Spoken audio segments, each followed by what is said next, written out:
इच्छा करते हैं वह सबको आनंदवान करता है और आप किसी से आनंदवान नहीं होता। हे राम जी, जैसा आनंद संतोषवान को होता है वैसा आनंद अष्ट सिद्धि के ऐश्वर्य और अमृत पान करने से भी नहीं होता। संतोषवान सदा शांत रूप और निर्मल रहता है। जैसे आम का परिपक्व फल सुंदर होता है और सबको प्यारा लगता है, वैसे ही संतोषवान पुरुष सबको प्यारा लगता है। वह स्तुति करने योग्य है। जिस पुरुष को परम लाभ हुआ है वह उदार आत्मा सर्वदा आनंद से तृप्त रहता है। जैसे मेघ पवन के आने ज्ञानी आनंद से तृप्त रहते हैं, उदार आत्मा होते हैं। जैसे चंद्रमा को देखकर सब आनंदित आह्लादित होते हैं, ऐसे ज्ञानवान को देखकर भक्त आनंदित होंगे, आह्लादित होते। ऐसा उसका आध्यात्मिक रस होता है, आध्यात्मिक शीतलता होती हृदय को। चंद्रमा तो बाहर शीतलता देता है, ज्ञान का दर्शन अंतरात्मा को शीतलता देता। चंद्रमा में तो कलाएं क्षीण भी होती है, ज्ञानी की कला सदा वैसी की भी। हे राम जी, जिस पुरुष को आत्मपद में स्थिति हुई है वह सबसे उत्तम है। जैसे सुमेरु पर्वत के निकट हाथी तुच्छ भासता है, तैसे ही उसके निकट त्रिलोकी के पदार्थ सब तुच्छ भासते हैं। हाथी सब प्राणियों से बड़ा है, लेकिन हिमालय के आगे, सुमेरु पर्वत के आगे तुच्छ। ऐसी दुनिया की सारी उपलब्धियां और सारे बड़प्पन आत्म साक्षात्कारी के आगे तुच्छ हो जाते। आत्म साक्षात्कारी का इतना ऊंचा वैभव होता है।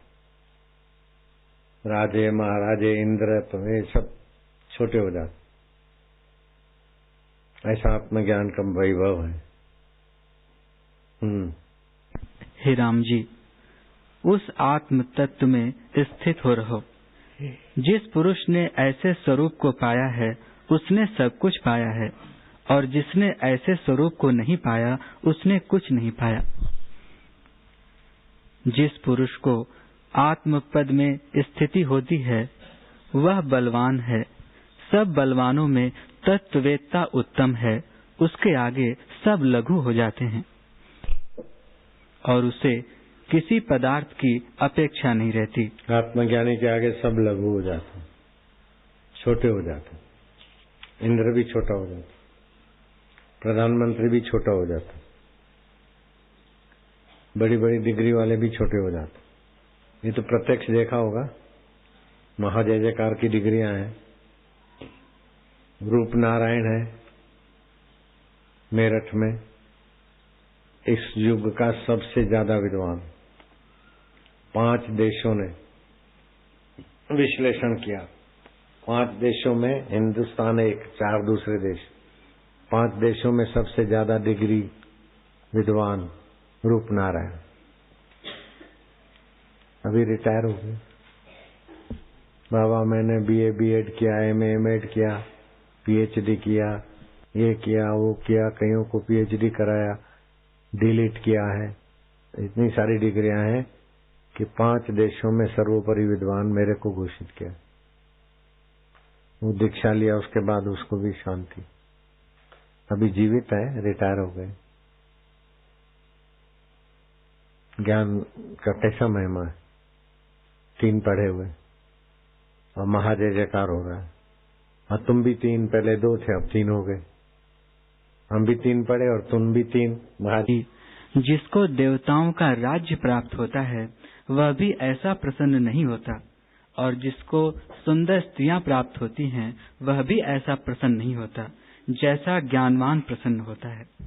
हे राम जी, वह तीनों ताप रूपी उष्णता का नाश करने को पूर्णमासी का चंद्रमा है। तीनों तापों को मिटाने वाला पूर्णम का चांद है वो। भावनात्मक ताप, आदि देविक, आदि भौतिक, सब ताप ज्ञानवान के सानिध्य से मिट जाते। संसार तापे तप्ता नाम योगो परम औषध। संसार के 3 ताप में तपे हुए व्यक्ति को योगी पुरुष भगवान के योग परम औषध है। पाप ताप मिटा देता है ज्ञानी का संग दर्शन। अब 2 बजने में खाली 13 मिनट है। आत्मज्ञानी पुरुष ब्रह्मा आदि का, इंद्र वरुण का भी पूजनीय, ज्ञानवान ब्रह्मा आदिक, इंद्र वरुण आदिक का भी पूजनीय। ऐसा होता है ज्ञानवान। चाहे हाँ कहो चाहे। पूर्णमासी के चंद्रमा में भी उपाधि दिखती है, परंतु ज्ञानवान के मुख में वैसी भी उपाधि नहीं। जैसे उत्तम चिंतामणि की कांति होती है, वैसे ही ज्ञानवान की कांति होती है, जो राग द्वेष से कभी क्षीण नहीं होती। वह सदा प्रसन्न रहता है। हे राम जी, वह समता की मानो खान ही है। समदृष्टि पुरुष ऐसे आनंद के लिए जगत में विचरता है और प्राकृत आचार को करता है। वह भोजन करता है, ग्रहण करता है या कुछ लेता देता है, सब लोग उसके कर्तृत्व की स्तुति करते हैं। जैसे सूर्य के उदय होने पर सूर्यमुखी कमल खिलाते हैं और सब उल्लास को प्राप्त होते हैं, वैसे ही उसका दर्शन करके सब आह्लादित होते हैं। सूरजमुखी कमल सूरज को देखकर खिल जाता है, उधर ही को देखता है, उधर ही को मुड़ता है। ऐसे ज्ञानवान को देखकर सब उधर ही भागते, उल्लास को प्राप्त होता नहीं होता है। ऐसा ज्ञानवान देखा हो तो बताना, दर्शन करने को चलेंगे। महाजय जय हो जय हो। और उसको कोई संसार की उपमा नहीं दे सकता। निरुपम, जिसको आत्मज्ञान आत्मरस मिल जाता है, वो पुरुष निरुपम हो जाता है। संसार की उपमा उसको नहीं दी जाती। तुम बड़े राजा हो, तुम बड़े दयालु हो, तुम बड़े सेठ हो, तुम समुद्र जैसे हो, तो समुद्र तो खा रहा है। तुम चंद्रमा जैसे हो, अरे चंद्रमा को तो क्षीण कला होती। तुम सूरज हो तो जला देता है। कोई भी उपाधि दो, उपमा दोगे संसार की, निरुपम होता है ज्ञानी। ज्ञानी को कोई उपमा नहीं दे सकता, निरुपम होता है ज्ञानी। किसी उपमा में वो तुलेगा नहीं।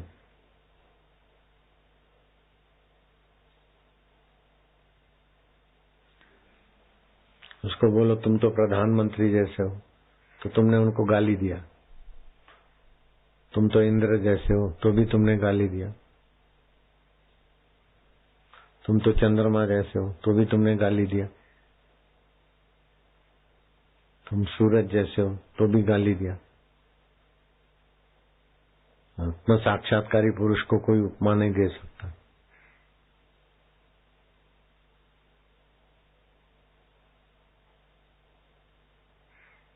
कोई उपमा नहीं दी जाती, निरुपम होते हैं।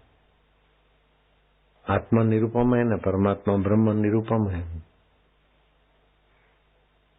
ब्रह्मा आदि देवों का भी पूजनीय होता है, तो क्या उपाधि दोगे? लखपति को करोड़पति कहा तो उपमा दे दी, और इंद्र को बोलो तुम बड़े करोड़पति हो तो गाली दे दिया तुमने तो। नहीं, ऐसा भगवान विष्णु को कह दो कि तुम बढ़िया किला रखो तो गाली दे दिया। तुम तहसीलदार हो, तुम कलेक्टर हो, विष्णु भगवान को कलेक्टर बोलना गाली है कि नहीं है? उस नारायण रूप होता है ब्रह्मवेता। हे राम जी, वह परम ऐश्वर्यवान है। जिस पुरुष ने निर्णय करके आत्मा में अहम प्रतीति की है, वह महापुरुष है, उसे मेरा नमस्कार है। शरीर में अहम प्रत्यय है तो जीव है। जिसने निर्णय करके प्रयत्न करके आत्मा में मैं रूप की स्थिति किया, उसको मेरा नमस्कार है। वशिष्ठ जी बोलते, राम जी के गुरुदेव उसके लिए बोलते, उसको मेरा नमस्कार है। जिसने आत्मा में स्थिति किया। जैसे बाल मुकुंद हेड़ा तो पक्का है ना, ऐसे अनंत ब्रह्मांडों का व्याप रहा चैतन्य ब्रह्म यानी वो होता है। सारे देवता, सारे यक्ष, गंधर्व, जीव जंतु का जो अपना आप है वो ब्रह्म है, वो ज्ञानी ब्रह्म हो जाता है, निरुपम है।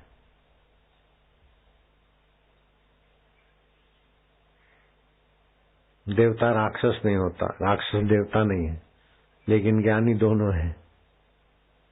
देवता में भी है, राक्षस में भी। इंद्र भिखमंगा नहीं, भिखमंगा इंद्र नहीं, लेकिन ज्ञानी दोनों है, सब है। क्या उपमा दोगे? तस्य तुलना के न जायते, उस आत्मवेता की तुलना किससे करोगे? बस बोलना पड़ेगा जय हो, जय हो, महाजय जय, अनंत जय जय, बस।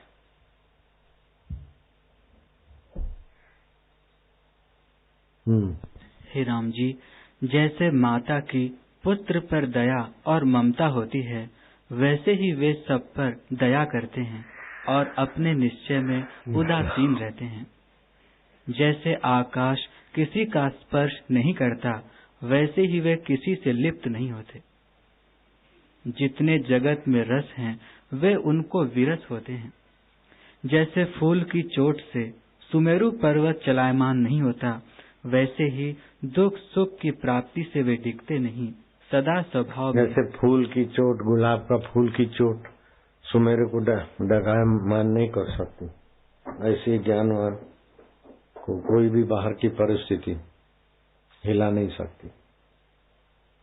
बाहर से भले हिलता हुआ दिखे, हाय सीते, हाय लक्ष्मण, अंदर से हिलते झुके।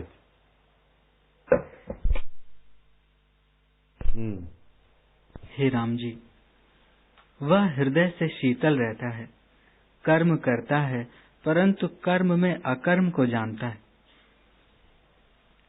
जिसको आत्म पद में अहम प्रत्यय हुआ है, उसको द्वैत नहीं भासता। हे राम जी, ये ज्ञानी के जो लक्षण आपसे कहे, सो उनको वही जाने और कोई नहीं जानता। हे राम जी, हृदय से उसे राग द्वेष कुछ नहीं होता, निश्चय में जगत को भ्रांति मात्र जानता है अथवा सर्व ब्रह्म जानता है और आत्म स्वभाव में स्थित रहता है। हे राम जी, जो पुरुष अज्ञान रूपी शत्रु को मारने और आत्मपद के पाने का यत्न नहीं करते, वे परम कष्ट पावेंगे और संसार रूपी। जो लोग अपने और ईश्वर के बीच जो ना समझिए अज्ञान है, उसको अज्ञान को मिटाने के लिए प्रयत्न नहीं करते, वो बड़े कष्ट पाएंगे, क्योंकि मरेंगे, फिर किसी के घर जन्मेंगे, फिर मरेंगे, फिर जन्मेंगे, तो कष्ट ही है। आत्मज्ञान पाने का प्रयत्न करना चाहिए। हे राम जी, जब ज्ञान उत्पन्न होता है, तब जीवों के दुख नष्ट हो जाते हैं। दुख के नाश का और कोई उपाय नहीं है। ये जगत के दुख तब तक जान पड़ते हैं जब तक आत्मज्ञान नहीं उपजता। जब आत्मज्ञान उपजता है, तब सब जगत भ्रम मिट जाता है। हे राम जी, दुख भी अज्ञान से होता है, विचार करने से दुख कुछ नहीं है। भय, क्रोध, लोभ, मोह, राग, द्वेष, हर्ष, शोक, इच्छा आदि विकारों की अग्नि से जीव जलते हैं, आत्मानंद को नहीं प्राप्त होते, घटी यंत्र की नाई वासना के अनुसार भटकते रहते हैं। जब वासना दृढ़ पाप की होती है, तब जीव पाषाण और वृक्ष योनि पाते हैं। जब क्षीण वासना तामसी होती है, तब तिर्यक, पक्षी, सर्प और कीट योनि पाते हैं। हे राम जी, राजसी वासना से जीव मनुष्य होते हैं और सात्विकी वासना से देवता होते हैं। पर जब मनुष्य शरीर रखकर निर्वासनिक होते हैं तब मुक्ति पाते हैं।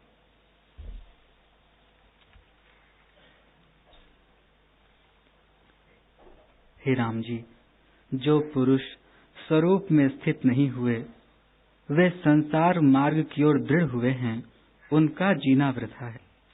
वे कहने भर को चैतन्य हैं, असल में पाषाण की शिला सदृश हैं।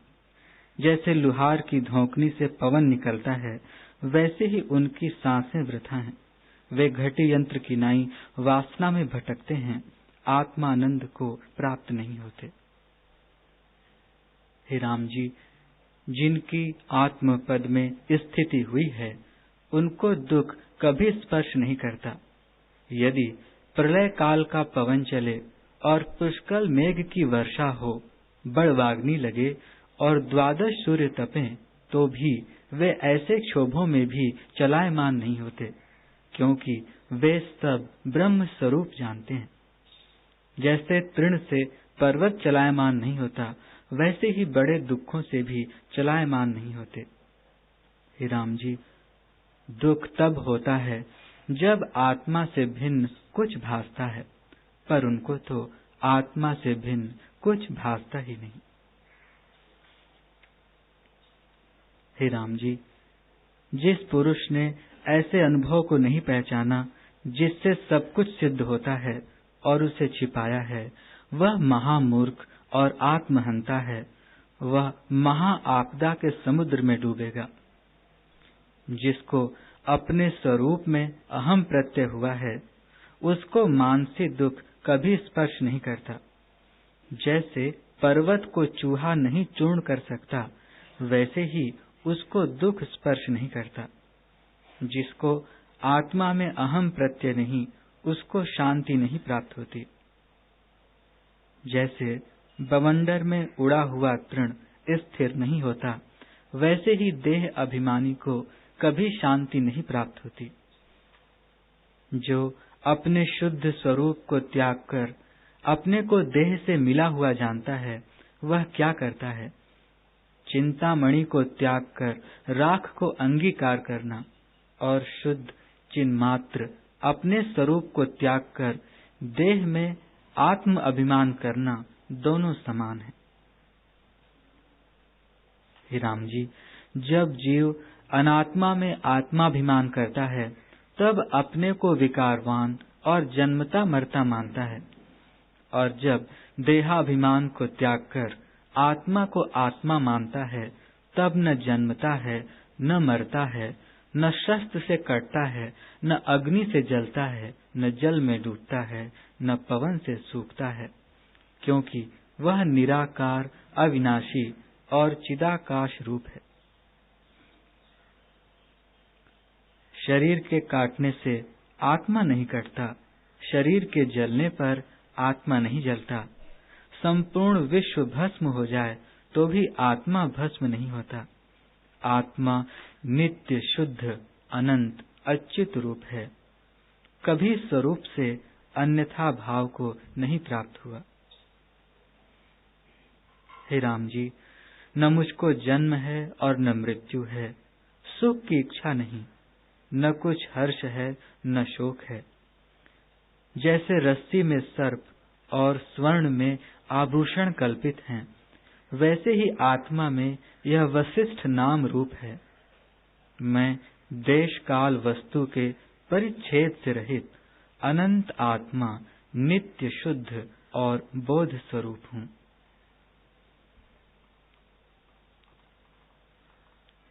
हे राम जी, आत्मा में जगत कुछ वास्तव में हुआ नहीं, चित्त के फुरने से भासता है। जब चित्त का फुरना अधिष्ठान में लीन हो जाएगा, तब अद्वैत तत्व आत्मा ही भासित होगा। जैसे अपना अनुभव स्वप्न में स्वप्न की सृष्टि होकर देखता है, सो अनुभव रूप ही है, वैसे ही यह जगत भी चिदाकाश रूप ही है। हे राम जी, ज्ञानवान सदा आत्मा से तृप्त रहते हैं। जो अज्ञानी हैं, वे आसक्त होकर भोगते और तृष्णा करते हैं, और भोगों की तृष्णा से उनका हृदय जलता रहता है। इसी का नाम बंधन है। हे राम जी, जैसे हिमालय पर्वत में सब पदार्थ शीतल हो जाते हैं, वैसे ही आत्मज्ञान से हृदय शीतल हो जाता है। आत्मपद की इच्छा हो, उसको सदा संतों का संग करना चाहिए और शास्त्रों को श्रवण कर उन पर विचार करना चाहिए। इस अभ्यास से आत्मपद की प्राप्ति होती है।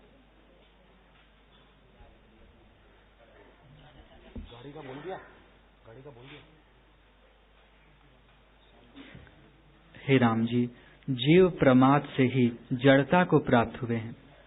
जैसे जल शीतलता से ओला कहलाता है, वैसे ही प्रमाद से आत्मा जीव संज्ञा पाता है और वासना से ढक जाता है। पर जब अंतर्मुख होता है, तब उस देव के सम्मुख होता है और वह देव प्रसन्न होता है। उस ईश्वर जो परम देव का दूत विवेक है, वह हृदय रूपी गुफा में उदय होता है। जब वह उदय होता है, तब उससे जीव परम शोभा को प्राप्त करता है, जिसके करने से निर्वाण पद प्राप्त होता है। वशिष्ठ जी बोले, हे राम जी, वह ईश्वर दूर नहीं है, उसमें भेद भी कुछ नहीं है और वह दुर्लभ भी नहीं है, क्योंकि वह अनुभव स्वरूप ज्योति और परम बोध स्वरूप है। सब जिसके वश हैं, जो सब है और जिससे यह सब है, उस सर्वात्मा को मेरा नमस्कार है। हे राम जी, सब कोई उसी को पूजते हैं। जप, मंत्र, तप, दान, होम जो कुछ कोई करता है, वह सभी उसी की पूजा है। देवता, दैत्य, मनुष्य आदि जो स्थावर जंगम प्राणी हैं, वे सब उसी को पूजते हैं और सबको फल देने वाला भी वही है। उत्पत्ति और प्रलय में जो पदार्थ सिद्ध होते हैं, दिखते हैं, वे सब उसी से सिद्ध होते हैं। ऐसा वह ईश्वर है। ईश्वर प्रसन्न होता है, तब वह पवित्र शुभ आचरण करने वाला अपना एक दूत भेजता है। उस ईश्वर जो परम देव का दूत विवेक है, वह हृदय रूपी गुफा में उदय होता है। जब वह उदय होता है, तब उससे जीव परम शोभा को प्राप्त होता है।